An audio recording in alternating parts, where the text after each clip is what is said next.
kwa karne na karne na karne. Okay. Wanaosoma Biblia, wanaoamini katika Biblia wanasema hili eneo ni eneo ambalo ni nchi ya ahadi ya Wayahudi.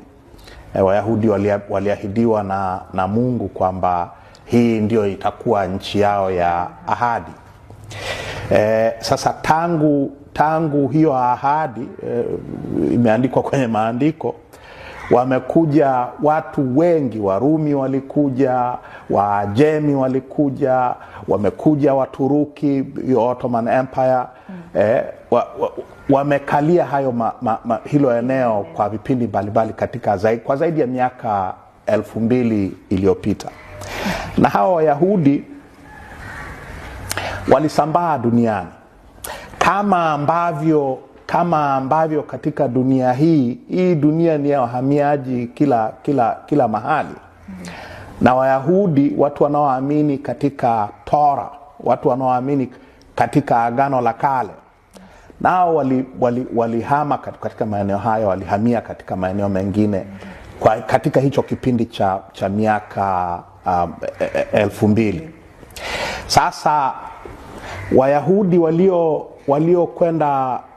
waliohamia maeneo mengine hasa ya Ulaya kwa kipindi kirefu sana, kwa karne nyingi tu, walikuwa wanatengwa sana na wazungu. Wakristo walikuwa wanatengwa na walikuwa wananyanyaswa sana. Kwa hiyo mwishoni mwa karne ya 19, tunazungumzia hapa mwaka 1897, Wayahudi wakaanzisha chama ambacho ndicho sasa, kwa sababu ya hizo harakati za hicho chama, ndicho ambacho kimepelekea matatizo tulionayo sasa hivi. Hicho chama, World Zionist Council, baraza la kizayuni la dunia, lianzishwa na mtu anaitwa Herzog, Yahudi wa Ulaya huko. Wakaanzisha hiki chama wakisema, hoja yao kubwa ikiwa wanapigania Wayahudi wawe na taifa lao wenyewe, ili waache kutengwa na kunyanyaswa na wazungu. Kumbuka, na hii ni muhimu, walikuwa wanakimbia manyanyaso ya wazungu. Sasa mwanzoni walipoanza katika mojawapo ya mipango yao ya kuhama Ulaya na kuanzisha taifa la Wayahudi, Uganda ilikuwa mojawapo ya maeneo ambayo yalifikiriwa kuwa ndio itakuwa nchi ya baadaye ya nini? Ya Wayahudi. Sasa baadaye kuanzia karne ya 20, mwanzoni mwa karne ya 20, wakageuza kozi, wakafikiria Uganda katikati ya Afrika, nani anataka kwenda huko? Kwa kweli hiyo habari ya Uganda ikapotea. Lakini kuanzia miaka 1900 na kuendelea, wakaanza kuelekeza focus kwenye hili eneo la Palestine. Palestina ilikuwa iko chini ya himaya ya Waturuki, ilikuwa chini ya Ottoman Empire, kama ilivyokuwa maeneo yote ya Mashariki ya Kati. Nchi za Kiarabu tunazozifahamu leo, Saudi Arabia, Yemen, Oman, Emirati, Qatar, hivyo nchi vyote vya Uarabu, Iraq, zote hizo pamoja na Misri, zote zilikuwa chini ya himaya ya Waturuki. Okay. Sasa kwa hiyo focus wakaanza kuelekeza focus kwenye nini? Kwenye Palestina. Hii ndio nchi ya ahadi inayozungumzwa kwenye kitabu chetu kitakatifu. Kitabu chetu kitakatifu. Kitabu chao kitakatifu. Hii ndio nchi tunayoitaka. Huku ndiko tunakotaka kurudi. Sasa kwa hiyo kwa sababu walikuwa wametapakana, Wayahudi ni watu wenye bidii sana kihistoria, wafanya biashara, wasomi wakubwa, matajiri waliokuwa wana uchumi mkubwa, wana mabenki, wana nini. Kwa walikuwa na nguvu sana za kiuchumi kila mahali ambapo walikuwa. Kwa kutumia hizo nguvu na ushawishi wa kiuchumi, wakaanza kupata uwezo sasa wa kuhamisha Wayahudi kidogo kidogo kutoka maeneo mbalimbali ya Ulaya na kuwapeleka Palestina. Mwanzoni walikuwa wananunua ardhi kwa Waarabu. Mwanzoni walikuwa wananunua ardhi, hawakwenda kwa nguvu. Mwaka 1916-17 ni mwaka muhimu sana kufahamu katika historia ya mgogoro huu. 1916 Ulaya iko katikati ya vita vya kwanza vya dunia vilivyoanza 1914, vimekwisha 1918. Kwenye vita ya kwanza ya dunia hii, Ottoman Empire, hii himaya ya Waturuki, ilikuwa na ushirikiano, ilikuwa na urafiki, alliance, na himaya ya Wajerumani na himaya ya Austria Hungary. Siku hizi ukizungumza Austria Hungary wasiojua hawaelewi, lakini himaya kubwa kabisa katika Ulaya ilikuwa ni Austria Hungary. Ndiko zilikotoka nchi za Austria ya leo, Hungary ya leo, Yugoslavia ya zamani yote, Czechoslovakia ya zamani, sasa hivi ni Jamhuri ya Czech na Jamhuri ya Slovakia, na maeneo karibu na Bulgaria huko. Kwa ilikuwa himaya kubwa sana.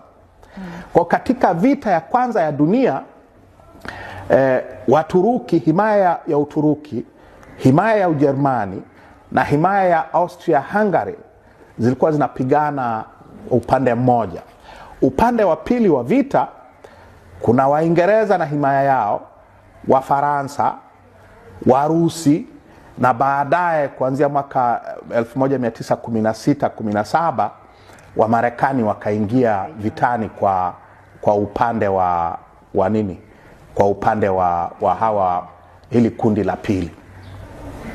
Hasa nimesema mwaka 1916-17 ni mwaka muhimu kwa sababu mwaka huo Waingereza walifanikiwa kuteka haya maeneo ya himaya ya Uturuki, maeneo ambayo baadaye yamezaa hizi nchi zote za Kiarabu pamoja na Palestina.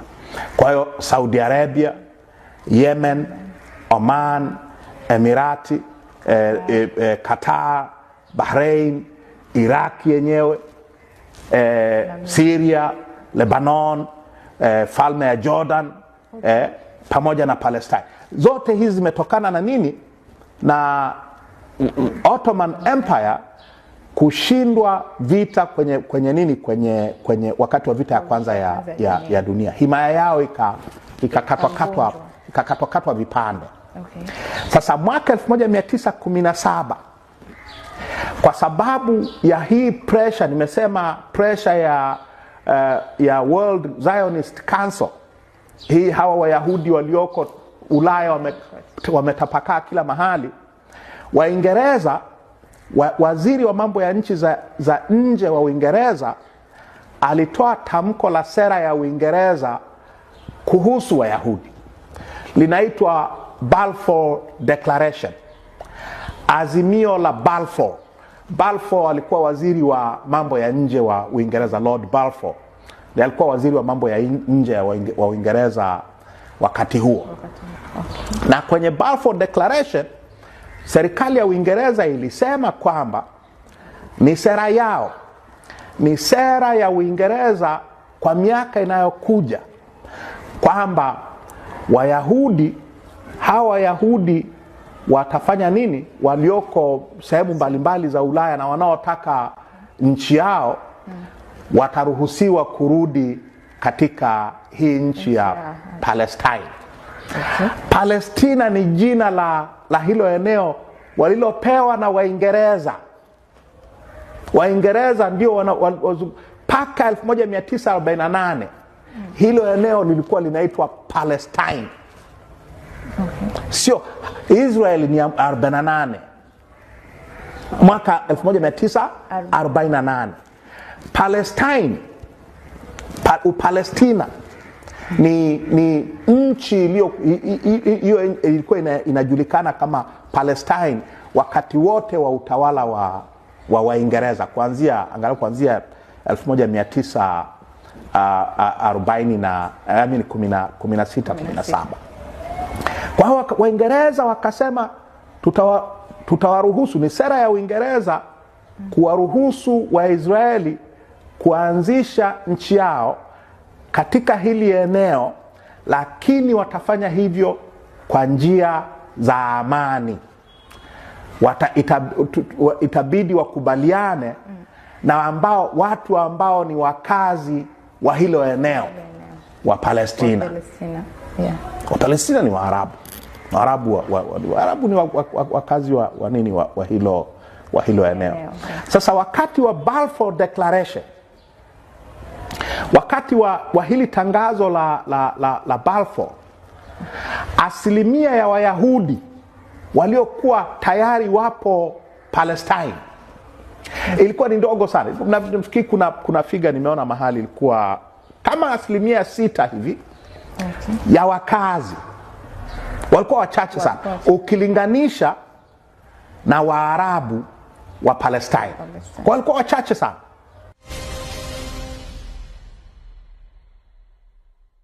Sasa kuanzia kwa mwaka 16-17 ni mwaka muhimu kwa sababu kwa mara ya kwanza kulikuwa na official policy, sera ya serikali iliyokuwa inatawala eneo hilo, kwamba hii nchi, hawa watu wanaodai wapatiwe nchi yao, tutawapeleka kwenye hii nchi na wataishi pamoja na watakao wakuta katika nani, katika nchi hiyo. Sasa hawa Wayahudi wakaendelea kufanya kampeni, wakaendelea wanakusanya pesa. Nimesema ni watu matajiri sana, watu wenye ushawishi mkubwa sana wa kiuchumi.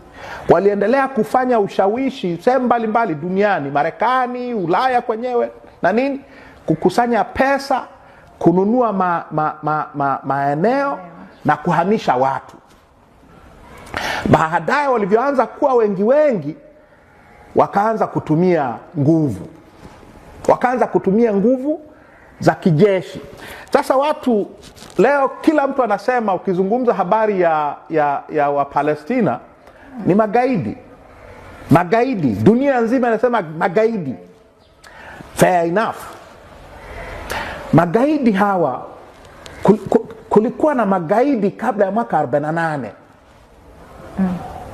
Hawa waliokuwa wanataka kurudi katika hii nchi, kwenda kwenye hii nchi ambayo ina wenyewe tayari, walianzisha makundi ya kijeshi.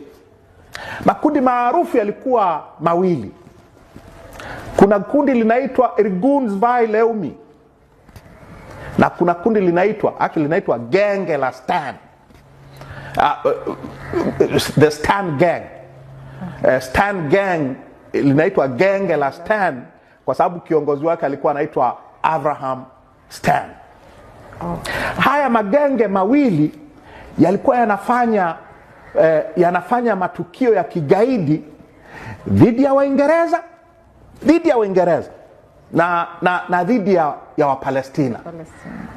Wanalipua manyumba yao, wanalipua biashara zao, wanaua watu, wanaua raia, na katika matukio makubwa kabisa ni tukio lililotokea mwaka 1946. Makao makuu ya utawala wa Waingereza Palestine yalikuwa kwenye hoteli maarufu sana Jerusalem, inaitwa King David Hotel. Ndio ilikuwa makao makuu ya utawala wa Uingereza. Desemba, tarehe naweza nisipatie sawa sawa, lakini mwezi Desemba 1946 hawa Irgun Zvi Leumi wakishirikiana na kundi lingine la kigaidi linaitwa Haganah. Haganah lilikuwa la aliyekuja kuwa waziri mkuu wa kwanza wa Israel, David Ben Gurion. Haganah na Irgun Zvi Leumi wakaenda wakatega mabomu kwenye basement ya King David Hotel, wakailipua na watu 91 waliuawa na mamia walijeruhiwa. Waliouawa Waingereza, Waarabu na Wayahudi. Tukio la kigaidi kabisa. Sasa nani alikuwa viongozi wa Irgun Zvi Leumi na the Stan Gang? Kiongozi wa Irgun Zvi Leumi mtu anaitwa Menahem Begin. Sasa nyewe msiofahamu historia mnaweza msijue Menahem Begin ni nani. Mwaka 1978 Misri imefanya makubaliano ya amani na Israel. Aliyesaini makubaliano hayo, makubaliano yalifanyika kwa sababu ya upatanishi wa Rais Jimmy Carter, na Jimmy Carter tutamzungumza kwa kirefu baadaye, kwa sababu kuna mambo muhimu sana ambayo anayazungumza juu ya huu mgogoro. Sasa mwaka 78 Rais Jimmy Carter akawakutanisha rais wa Misri Anwar Sadat na waziri mkuu wa Israel anaitwa Menahem Begin. Menahem Begin akawakutanisha Camp David nje kidogo ya Washington DC, wakasaini makubaliano yanayojulikana kwenye historia kama makubaliano ya Camp David Accords. Huyu aliyekuwa gaidi, kiongozi wa Irgun Zvi Leumi, amekuja kuwa waziri mkuu wa Israel. Kama ambavyo kuna gaidi alikuwa anaitwa Nelson Mandela, walikuwa wanatega mabomu hivyo dhidi ya makaburu, kaja kuwa rais, kila mtu anataka kumlamba miguu. Waziri wa mambo ya nje wa Israel wakati wa Camp David Accords anaitwa Yitzhak Shamir. Yitzhak Shamir alikuwa kiongozi wa the Stan Gang, na baada ya Menahem Begin kuondoka madarakani, Yitzhak Shamir alikuja kuwa waziri mkuu wa Israel. Kwa haya maneno, magaidi. Unakuwa magaidi kama hujashinda tu. Ukisha shinda na ugaidi unafutika, kama ulivyofutika ugaidi wa Mandela na wengine ambao wameitwa magaidi katika vipindi mbalimbali katika historia ya dunia hii. Nirudi kwenye hoja. Kwa hiyo kulikuwa na matukio mengi sana ya kigaidi ya Wayahudi dhidi ya Waingereza, dhidi ya Waarabu na mara nyingine dhidi ya Wayahudi wenzao.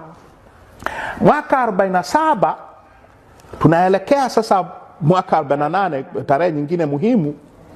Wayahudi walifanya ugaidi mkubwa sana kwenye kijiji cha Wapalestina kinaitwa Deir Yassin. Kiko karibu na uliko mji mkuu wa Israeli wa leo wa Tel Aviv. Kwenda wakakusanya raia, wanawake, watoto, yeyote aliye mkubwa. Mauaji makubwa ya kwanza baada ya tukio la Deir Yassin, tukio la bomu la King David Hotel. Tukio la pili, na ambalo ndio lilikuwa kubwa mpaka hadi kufikia 48, ilikuwa mauaji ya Deir Yassin.